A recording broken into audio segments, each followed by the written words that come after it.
Listen, I know most people won't watch this. I know wrestling, professional wrestling, is kind of like the idiot's guide to entertainment nowadays. It, to be honest, always has been, right? But I enjoyed it when I was growing up. Bret Hart was my guy. And the reason I liked Bret Hart was because he was realistic. I never got into the Hulk Hogan's and the Ultimate Warriors because I always found their matches to be, first off, repetitive, but also a little too ridiculous. You already knew what was going to happen in the match.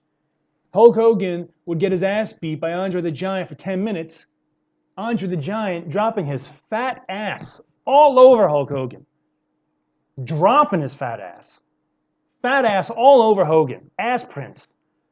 Andre the Giant was not a thin man. Hulk Hogan should have been out of breath and dead. But he didn't die. But you know what happened? Hulk Hogan didn't get a lot of offense in up until the last minute. And you know what Hulk Hogan would do? He would punch Andre the Giant. He would body slam him and then drop his leg on his head. Drop his leg. Just like this. Okay, here's my feet. All right, I'm going to just, boom, drop the leg on your face. And then he was able to beat this massive giant.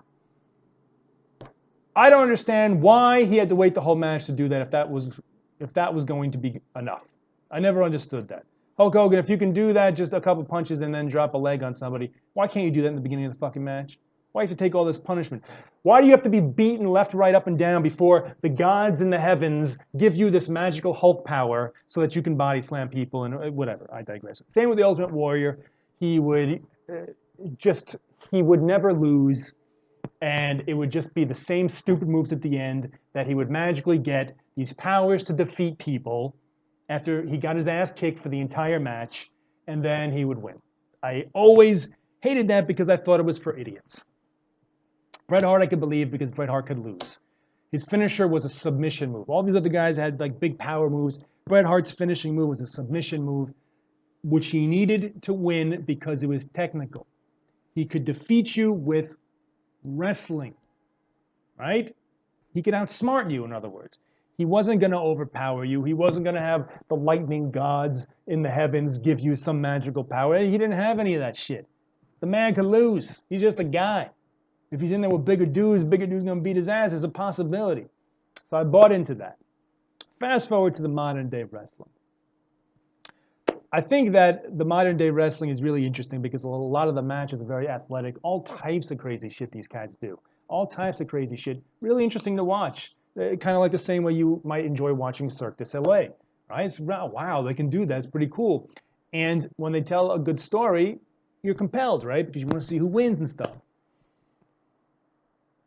The problem is that the characters are boring.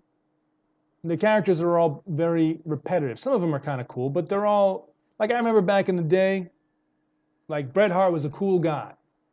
And he didn't have much to say. Whatever he said, it counted. And then he would go back it up in the ring. Or maybe he wouldn't.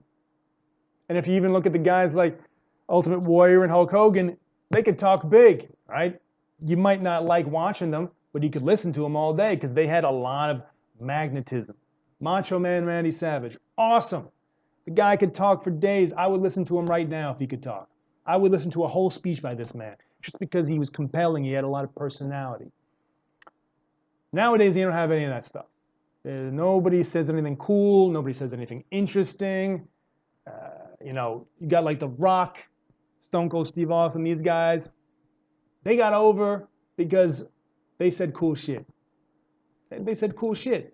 That's what it is. Stone Cold Steve Austin was a badass and told everybody to go fuck themselves. The Rock made fun of everybody's mother laying smack down on monkey nipples and all this other shit. You couldn't wait to see what they were going to say because they were interesting to watch, and then they would back it up and they'd put on interesting matches. You don't have any of that anymore. Nobody says anything cool. Nobody says anything interesting. So they have this character that is essentially like a Michael Myers, Jason kind of thing. He's a monster. And they put him in a cage with their champion. The champion looks like he's from Saved by the Bell. He's got the greasy hair, very thin. He's Zach Morris with long black hair. That's what he is. He's straight out of 90210, this guy. He's very talented, but his character comes across as like some guy. Brenda, Um, did you take the Maserati? Because if you did, fuck you.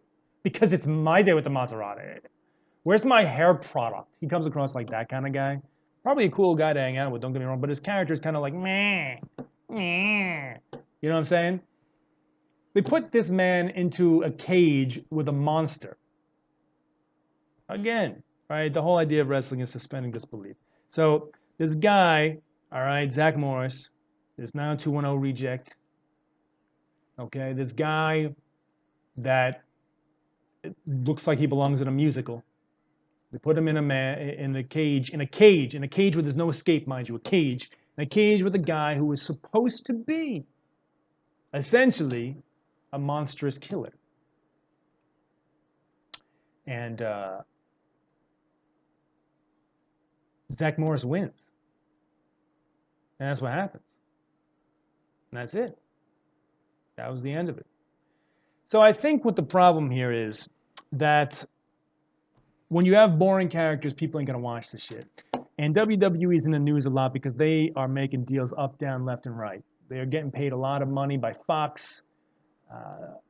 They have some international deals, whatever. WWE makes a lot of money. And I wonder sometimes if wrestling could ever become popular like it was in the 80s or the 90s. Like, will there be that boom? And I think the thing that they're lacking are people can't talk. Like, there's nobody interesting. Nobody's walking around like, yo, that guy's like, he's funny, interesting, entertaining. He talks shit. He's a badass. That's why people like characters, right? You think Die Hard would have been Die Hard if John McClane wasn't sitting there talking shit the way he was talking shit? But also still, he was vulnerable. He wasn't like, I'll be back, that kind of shit like, you know, Jason Statham or something in these movies where they have quips, but they're also untouchable. Man, you got to make people vulnerable. Like, nobody likes that bullshit. Nobody wants that bullshit where the untouchable hero, right?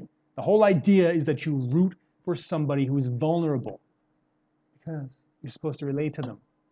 You're supposed to relate to the hero. Okay? You put this guy in the cage, this guy, 90210, defeats the monster, and now he'll go on and he'll have his Zach Morris run with some other shit. And now the monster that he beat is utter trash. Now he's garbage because he's been beaten by Zach Morris. And if you can't beat Zach Morris, then I don't want it. Fuck you. You ain't a monster. You're not a fucking monster. You're not a monster. You come on, just stop. Could you imagine Freddy Krueger walking around? Hey, you know, look at my knives on my fingers. I'm gonna kill you. I'm gonna kill all your asses. I'm gonna wipe you all out. And then, oh, who is this? Who is this little fellow? Oh, it's Ken. It's Barbie doll's boyfriend Ken, who is the most representative, iconic bitch of all time. Bitch Ken is going to come up and kick your ass. Well, if bitch Ken is kicking your ass, you're not a monster. You know what I'm saying? Look, I'm digressing. The point is, I don't know why they didn't just have the Fiend monster defeat Seth Rollins with his mandible claw. And only wrestling fans would even understand this shit. I've given up trying to talk to the normals here. This is just for the wrestling fans. If Seth Rollins lost with the mandible claw. Imagine this, the Fiend. Boom, mandible claw, under the tongue. Done. Fiend wins the title. Wins the title. He's the champion. Seth Rollins defeated, destroyed. The Fiend is superior. But check it. The WWE doesn't want to give the title to the Fiend, right? That's the whole reason why they fucking had the guy lose. So, here's what you do. Fiend defeats us, but he won't let go of the mandible claw. Won't let go, won't let go. The guy gets on. Kind of like they did Bret Hart, Jerry Lawler, SummerSlam. If Bray Wyatt does not release the hold, he will be disqualified. We will reverse the decision. Boom. He will not let him go. He's bleeding with the blood capsules and all that other shit. Fucking cool. Can't get him off. He's destroying Seth. He's destroying Seth. Now, would the crowd boo? Maybe. Maybe. But you want them to boo this guy anyway, right? Because he's a fucking villain. And you are also then creating sympathy for the Seth Rollins, Zach Morris character. So you have this guy the Monster do monstrous shit, so monstrous that his victory is rescinded. And he's not the champion. And guess what? He doesn't give 18 monkey dicks about being the champion because he's a fucking monster. So he won, he's the uncrowned champion, but the title remains with the Seth Rollins character because you didn't want to take it off him. Now, you got the champion who's still the fucking champion. You got the monster who's still the fucking monster. And then you got a storyline going forward. Maybe the Seth Rollins guy, he doubts himself now. He doesn't have the same confidence. The fucking monster beat his ass. He doesn't consider himself the real champion anymore. Maybe he starts losing the easy roll-ups. He doesn't have the fucking confidence. And then that could be its own storyline. Whatever the fuck you want to do with that. I don't know. You save the monster. And you save the champion.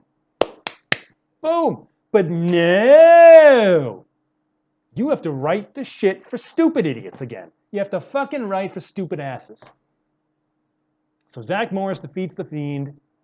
And now that the match is over, then The Fiend gets back up and fuck it. Just fuck it. The day's done.